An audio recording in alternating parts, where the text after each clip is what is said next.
Hola a todos y bienvenidos al canal. ¿Qué pensaríais de una empresa cuyos beneficios oficiales se han desplomado más de un 70% en el último año, pero cuyas acciones no paran de subir hasta romper la barrera de los 60 euros? Bien, hoy vamos a destripar las cuentas de 2025 de Ferrovial. Si leemos el informe oficial que han publicado, todo parece un mar de récords, más ingresos, más proyectos, más dividendos. Pero la contabilidad corporativa tiene un problema. A veces el maquillaje es tan espeso que no nos deja ver las cicatrices. Hoy vamos a tratar de quitar todo ese maquillaje. Vamos a ver por qué ganan oficialmente menos dinero, dónde está escondida su verdadera deuda multimillonaria y si a estos precios la empresa es una oportunidad o una auténtica trampa. Comenzamos. Bien, antes de meternos con los números, vamos a analizar qué es Ferrovial. Ferrovial ya no es una simple constructora, es un gigante global del diseño, financiación y gestión de infraestructuras. Imagina que es un casero gigante, pero en lugar de alquilar pisos, alquila carreteras por las que pasan millones de coches al día. Su modelo de negocio es lo que en finanzas llamamos un modelo integrado. Ellos mismos diseñan la infraestructura a través de su división de construcción, buscan el dinero en los mercados financieros, construyen la obra y luego se quedan explotando el activo, cobrando peajes o tasas durante décadas a través de sus divisiones de autopistas o aeropuertos. También están apostando ahora por la energía y los centros de datos. Pero aquí vendría la clave que justifica su mudanza a la Bolsa de Nueva York. Su verdadero mercado no es Europa. Su océano azul está en Norteamérica. Estados Unidos y Canadá generan ya el 40% de sus ingresos totales y es allí donde han encontrado el caldo de cultivo perfecto para sus megaproyectos. Por lo tanto, cuando analicemos Ferrovial hoy, no pensemos en una empresa española tradicional, pensemos en una corporación americana de infraestructuras que cotiza en el Nasdaq y que gestiona autopistas en Texas. Si queremos entender por qué los inversores aman a Ferrovial, tenemos que entender un concepto clave que domina el informe de 2025, los Managed Lanes o carriles gestionados. Este sería el verdadero motor de la empresa y la empresa lo sabe y lo presume constantemente en sus páginas. Pero, ¿qué es un Managed Lane? Bueno, imagina una autopista de varios carriles en ciudades con atascos brutales, como Dallas o Charlotte. Ferrovial construye carriles adicionales de pago rápido, pero sin barreras. La magia financiera de esto radica en que el precio del peaje es dinámico, es decir, no es un precio fijo. De tal forma que si hay mucho tráfico en los carriles gratuitos, el algoritmo de Ferrovial sube el precio del carril de pago automáticamente, minuto a minuto. Por lo tanto, no venden asfalto, sino que venden tiempo garantizado. Y vaya si es rentable. Si miramos los datos de 2025, el ingreso medio que cobran por cada coche ha subido muy por encima de la inflación americana. Hablamos de subidas del 13,4% en la autopista NTE y de un escandaloso 24,7% en la autopista I-77, que no tiene límite legal de precio. La directiva nos presenta esto como un éxito rotundo y operativamente lo es, pero como inversores debemos tener cautela. Este modelo de negocio depende críticamente de que la economía de Estados Unidos vaya como un tiro y de que la gente necesite ir a la oficina, de tal forma que cualquier recesión o incremento del teletrabajo o cambio en las normativas locales sobre precios dinámicos podría frenar en seco esta máquina de imprimir dinero. Por lo tanto, es un gran negocio, sí, pero no es invulnerable. Y llegamos al corazón del análisis, la cuenta de resultados. Si leemos la carta del presidente y los titulares del informe de 2025, el triunfalismo es evidente. Nos dicen que los ingresos han rozado los 10.000 millones, concretamente 9.627 millones, lo que supone crecer un 8,6% con respecto al año anterior. Además, nos presumen de un EBITDA ajustado de 1.457 millones, creciendo a doble dígito. Hasta aquí, los directivos se merecen un aplauso, la facturación sube y los márgenes operativos puros parecen expandirse. Pero aquí es donde nos debemos poner la gorra de consultores y empezar a rascar la pintura. ¿Qué es este apellido de ajustado que siempre le ponen al EBITDA? Bien, las empresas utilizan el EBITDA ajustado para mostrar el beneficio bruto de su actividad habitual, eliminando aquellos elementos que consideran excepcionales. El problema es que esta métrica es la que ellos deciden enseñarnos. Ignora por completo temas críticos en infraestructuras, como por ejemplo la depreciación. Construir una autopista requiere miles de millones que se desgastan con el tiempo. Excluir la depreciación, que este año asciende a 490 millones, nos da una visión demasiado rosa de la caja libre. Además, en la categoría de otros tenemos un importe negativo de 83 millones que corresponde a problemas en una planta de tratamiento de residuos en el Reino Unido. Por lo tanto, el negocio base crece muy bien, es innegable, pero debemos ser conscientes de que el término EBITDA ajustado es siempre la versión más guapa y peinada que la empresa puede ofrecernos en la foto de perfil. Y aquí resolvemos el misterio que planteábamos al principio del vídeo. Al mirar la última línea de la cuenta de resultados, el beneficio neto atribuible a la sociedad dominante, vemos que pasa de unos mastodónticos 3.239 millones en 2024 a solo 888 millones en 2025, una caída del 72%. Cualquier inversor podría ver esto y salir corriendo a vender sus acciones, pero cuidado, la contabilidad nos está jugando una mala pasada y en este caso a la inversa. Lo que ocurrió en 2024 es que Ferrovial vendió grandes participaciones en activos maduros, especialmente en el aeropuerto de Heathrow, en Londres. Al vender y reclasificar sus activos, la normativa contable les obligó a apuntarse en la cuenta de resultados unas plusvalías y unas revalorizaciones financieras extraordinarias brutales. Fueron beneficios sobre el papel y no derivados de vender más asfalto o cobrar más peajes, sino de vender la joya. En 2025, sin embargo, el beneficio de 888 millones, es mucho más limpio, mucho más real y pegado a la operativa del negocio del día a día, aunque sigue habiendo algunas plusvalías por la venta definitiva del aeropuerto de Glasgow, Aberdeen y Southampton por valor de 272 millones. La lección aquí es importante. Nunca, jamás debemos tomar el beneficio neto de un año aislado en una empresa de infraestructuras sin entender qué extraordinarios han entrado o salido. El negocio de Ferrovial no ha empeorado un 72%. De hecho, su operativa es mejor hoy en día que hace un año. Bien, vamos a analizar ahora las diferentes divisiones, empezando por su origen histórico, la construcción. Los datos de 2025 muestran unos ingresos de 7.653 millones y una cartera de pedidos u order book que es simplemente gigantesca, 17.438 millones, un récord histórico impulsado especialmente por contratos en Norteamérica y Polonia. Tener el libro de pedidos tan lleno asegura trabajo para los próximos años y transmite mucha tranquilidad. Pero hablemos de lo que a los inversores realmente les duele, los márgenes de rentabilidad. La construcción es un negocio de mucho ruido y pocas nueces. El margen EBIT ajustado ha sido del 4,6%. La directiva saca pecho en el informe diciendo que han superado sus objetivos estratégicos a largo plazo y es cierto que han mejorado frente al 3,9% de 2024. Pero seamos fríos, un negocio que requiere un despliegue masivo de capital humano, maquinaria y riesgo de ejecución para dejarte apenas un 4,6% de beneficio operativo, es un negocio de bajo margen y alto riesgo. La inflación en materiales, los cuellos de botella en la cadena de suministros o un problema laboral pueden comerse ese 4% en cuestión de meses. Ferrovial utiliza esta división no para forrarse entre comillas directamente, sino de forma estratégica. Tener una constructora propia les permite ganar los concursos de las autopistas y diseñar las obras a su medida.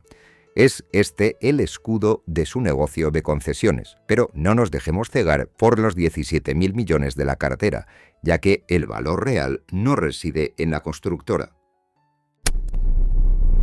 Bien, llegamos ahora al verdadero pulmón financiero del grupo, la división de autopistas, Cintra. Los números aquí hablan otro idioma muy diferente al de la construcción. Fijaos en esto, con unos ingresos de 1.374 millones, han logrado un EBITDA ajustado de 990 millones. Es decir, casi todo lo que ingresan se convierte en margen bruto de explotación. Este es el principal motivo por el que a los fondos de inversión les encanta esta compañía. El crecimiento ha sido sólido, superior al 12% en términos comparables, a lomos de los incrementos de tarifas en Estados Unidos. Sin embargo, como prometimos, vamos a tratar de compensar el triunfalismo del informe.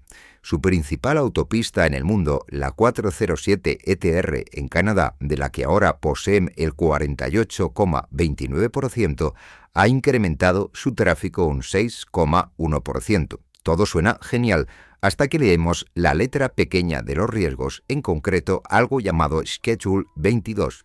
Es una cláusula del contrato que penaliza a Ferrovial económicamente si el tráfico de la autopista no alcanza unos umbrales mínimos exigidos por la provincia. De tal forma que tras el fin de las dispensas por fuerza mayor de la era COVID, la empresa ha tenido que provisionar un gasto de 40,9 millones de dólares canadienses en 2025 que tendrá que pagar al gobierno en 2026 por no llegar a esos niveles de congestión. Este tipo de cláusulas nos recuerdan que el negocio de las infraestructuras no es dinero gratis. Estás atado de pies y manos a los contratos estatales. Si el tráfico afloja, te toca pagar. En la división de aeropuertos, 2025 ha sido un año de transición brutal. Básicamente, Ferrovial ha cerrado un ciclo histórico y ha abierto otro. Por un lado, han hecho caja desprendiéndose de sus raíces británicas. Vendieron AGS, es decir, Glasgow, Aberdeen y Southampton, metiéndose más de 500 millones en el bolsillo, y cerraron por fin su salida de Heathrow por otros 539 millones. Han rotado activos maduros vendiendo caro, lo cual es una excelente gestión financiera. Mientras tanto, lo que conservan en Turquía, el aeropuerto de Dalaman, allí las cosas han tenido tensiones geopolíticas reales. El tráfico de pasajeros ha caído un 1,1% por la inflación turca, por el encarecimiento de la lira y por los conflictos en Oriente Medio. A pesar de que caen los pasajeros, han subido los ingresos gracias a las tiendas del aeropuerto, los duty free. Pero la verdadera carta a la que lo han apostado todo en esta división es la NTO, la nueva Terminal 1 del aeropuerto JFK de Nueva York. Un proyecto titánico en el que Ferrovial tiene el 49% y que ya está al 82% de construcción. Esperan que esté operativa en 2026. La directiva destila optimismo con este proyecto, sin riesgo de tarifas reguladas, pero como analistas sabemos que arrancar una megaterminal nueva implica riesgos gigantescos de puesta en marcha, fallos tecnológicos y costes de apertura que podrían mermar los dividendos durante sus primeros años de vida. Y llegamos a una parte interesante y donde más engañan a la mente las notas de prensa corporativas. Estamos hablando de la deuda. Si leemos el informe rápido, Ferrovial nos dirá que tiene una posición de deuda neta negativa de 1.341 millones. Suena espectacular, ¿verdad? Deuda neta negativa significa que tienen más dinero en el banco que deuda en el balance. La liquidez es tremenda, con más de 5.000 millones en caja y líneas de crédito. Sin embargo, esto es lo que llamamos deuda ex proyectos de infraestructura, es decir, la deuda corporativa de la matriz. Pero recordemos cómo hacen negocios. Montan empresas específicas para cada autopista y esas empresas están endeudadas hasta las cejas. La deuda neta de los proyectos de infraestructuras asciende a unos colosales 7.234 millones. Al consolidar, la deuda neta total del grupo es en realidad de 5.893 millones en positivo. La empresa siempre separa estas deudas porque, teóricamente, si una autopista quiebra, los bancos se quedan la autopista y no pueden reclamar dinero a la matriz de Ferrovial. Es deuda sin recurso. Pero no seamos inocentes, esa deuda existe, devenga cientos de millones en intereses, y es dinero que tiene que salir de los peajes antes de que un solo céntimo llegue en forma de dividendo a las oficinas centrales de Ferrovial. Por lo tanto, no tienen caja neta, sino que tienen casi 6.000 millones de deuda real a la espalda. Bien, hemos hablado del EBITDA, que es una métrica contable, pero ¿realmente cuánto dinero físico palpable ha entrado en la caja fuerte de la matriz durante 2025? Bien, la cifra clave aquí son 968 millones. Este sería el dinero que los proyectos, es decir, las autopistas y los aeropuertos, han enviado hacia arriba en forma de dividendos a la central. Y adivinad quién paga toda esa fiesta. El 90% de esos 968 millones, exactamente 880 millones, provienen única y exclusivamente de las autopistas. Esto demuestra la enorme dependencia que tiene todo el conglomerado de que el tráfico en Norteamérica siga fluyendo. Por otro lado, hemos visto salidas de caja, cash flow de inversión fuertes, superiores a 1.900 millones. Han utilizado esa liquidez que vimos en la diapositiva anterior para recomprar un 5% extra de su autopista estrella en Canadá, la 407 ETR, y para inyectar capital en la terminal JFK. El modelo funciona, entra mucha caja, pero también consume mucho capital, CAPEX, para poder seguir creciendo. Si en algún momento se encareciese la deuda mundial, ese apetito devorador de capital sería su mayor talón de Aquiles. Bien, con todos los datos financieros y la operativa diseccionada, la gran pregunta que se hace cualquier inversor es: ¿vale Ferrovial los 60,9 euros a los que cotiza hoy en día? Vamos a utilizar la métrica de valoración más famosa del mercado, el PER. El PER nos dice cuántas veces estamos pagando por el beneficio de un año de la empresa. Si tomamos sus aproximadamente 733,7 millones de acciones y las multiplicamos por el precio de 60,9 euros, el mercado nos dice que Ferrovial entera vale unos 44.685 millones. Si dividimos esto entre su beneficio neto de 2025, que fueron 888 millones, obtendremos un PER de más de 50 veces. Un PER 50 es un múltiplo excepcionalmente alto, propio de las grandes tecnológicas o de empresas de software en fase de hipercrecimiento y no de una empresa de asfalto y hormigón.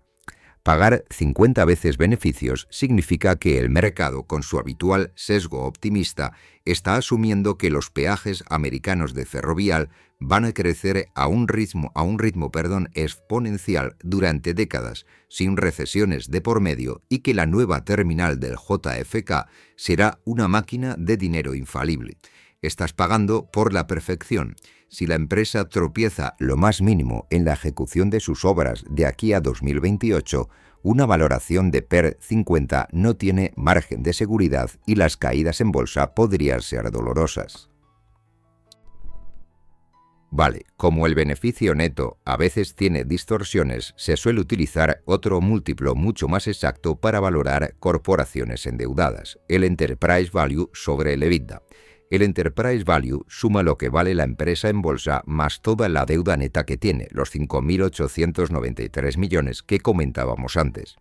Así que quien compre Ferrovial hoy asume un coste total de empresa de unos 50.578 millones de euros. Si lo comparamos contra su EBITDA ajustado de 1.457 millones que han generado este año, obtendremos un ratio Enterprise Value EBITDA de unas 34,7 veces. Para ponernos en contexto, históricamente una empresa de infraestructuras sólida suele cotizar entre 10 y 15 veces el EBITDA. Un múltiplo superior a 30 te está diciendo que esto es un artículo de superlujo en el mercado de valores. Ojo, Ferrovial es una gran empresa, sus autopistas son únicas, verdaderos monopolios locales, pero pagar 34 veces el EBITDA elimina el famoso margen de seguridad, que buscaría cualquier inversor sensato. A este precio, Ferrovial no puede cometer errores. Un retraso grave en una obra, un endurecimiento legislativo sobre las tarifas de los peajes en Texas, por ejemplo, o un repunte de los tipos de interés, destruiría esta valoración en cuestión de semanas. Por lo tanto, estaríamos pagando por un futuro impecable. Bien, vamos a ver qué retorno obtiene quien asume este precio exigente por la acción. El dividendo. Este sería el famoso payoff. Durante el año 2025, el dividendo aprobado por acción fue de 0,872 euros. Es una tendencia claramente ascendente frente a los 0,79 de 2024 o los 0,71 de 2023. La empresa se compromete progresivamente a mimar al accionista, lo que es vital para su atractivo en bolsa. Utilizan un sistema muy típico en Europa llamado scrip dividend, donde el inversor elige si quiere que le paguen en dinero contante y sonante o si prefiere que le den acciones nuevas de la empresa. Además, han acompañado esto de agresivos programas de recompra de acciones. Básicamente, la empresa utiliza su propio dinero para comprar acciones en el mercado y destruirlas, haciendo así que la porción del pastel valga más. En total, entre dividendos en efectivo y recompra de acciones, han sacado de la caja 657 millones en 2025. Esto es atractivo, sí, pero con la acción por encima de 60 euros, la rentabilidad por dividendo, el dividend yield, apenas se mueve alrededor del 1,4 o 1,5%. Por lo tanto, no compras Ferrovial para vivir de los dividendos hoy, sino que la compras esperando que ese dividendo y el valor del negocio crezcan salvajemente mañana. Aunque estemos en un canal financiero, cada vez es más crítico revisar el apartado de sostenibilidad, los criterios ESG, porque los inversores institucionales, es decir, los grandes fondos, penalizan con ventas masivas a las empresas que no cumplen con sus cuotas. En el informe de 2025, la directiva pinta de verde sus logros. Nos comunican que han logrado operar con electricidad 100% renovable y reducir las emisiones de alcance 1 y 2 en más del 45% con respecto a 2020. Sin embargo, desde una óptica neutral debemos recordar que Ferrovial está profundamente arraigada en el cemento, el asfalto y el transporte masivo de vehículos de combustión, industrias estas inherentemente contaminantes. Utilizan internamente lo que llaman un precio sombra del carbono para evaluar si un futuro proyecto será rentable si los gobiernos aumentasen salvajemente los impuestos ecológicos en el futuro. Acercándonos ya al final del análisis, ¿qué guidance o previsiones nos ha dado la directiva para 2026? Como era de esperar, sus proyecciones rezuman optimismo. Esperan que en 2026 siga aumentando el tráfico en la inmensa mayoría de sus carreteras en América y en su aeropuerto turco, asumiendo así un escenario económico mundial favorable. Pero nuestro trabajo como consultores es poner el foco en los riesgos que el papel del informe intenta suavizar. Tenemos la expansión de la autopista NTE en Texas en plena fase de obras y la fase crítica de construcción de la terminal NTO en Nueva York. Las megainfraestructuras en fase final de obra son propensas a sobrecostes estructurales imprevistos, lo que hundiría los márgenes de su propia división de construcción. Además, el modelo brillante de los Managed Lanes está indexado a la inflación y a la congestión. Si en 2026 presenciamos una desaceleración económica o un aumento estructural del teletrabajo forzado por recortes en oficinas, esos peajes no podrán subir tarifas a doble dígito. La previsión que lanzan asume cielos despejados, pero nosotros, como analistas e inversores, siempre debemos planificar con paraguas. A las valoraciones extremas que hemos visto en la acción, el mercado no va a perdonar una caída en el tráfico. Cerramos nuestra radiografía financiera con el tradicional resumen. Si nos tuviésemos que quedar con 3 ideas de este análisis de las cuentas de 2025 de Ferrovial, serían estas. Primera, operativamente son una máquina engrasada excepcional. Han convertido una empresa constructora en un monopolio tecnológico de gestión de atascos en Norteamérica. Segunda idea, cuidado con la contabilidad. No nos debemos dejar asustar por la caída contable del 72% del beneficio neto originada por atípicos pasados. Pero tampoco nos debemos creer a pies juntillas eso de que tienen deuda neta negativa, cuando en realidad esconden más de 7.000 millones en las entrañas de los proyectos. Y tercera, y la más importante, el precio de la acción. Pagar más de 50 veces el beneficio actual o 34 veces el EBITDA por unos peajes de hormigón exige una perfección y un crecimiento en los próximos 10 años que no permite el más mínimo margen de error en un mundo lleno de inestabilidad geopolítica e inflación. Y hasta aquí el análisis de hoy. Si te ha resultado de utilidad este tipo de contenido, te agradecería enormemente que le dieses al like y te suscribieses al canal. Sin más, muchas gracias por vuestro tiempo y nos vemos en próximos vídeos.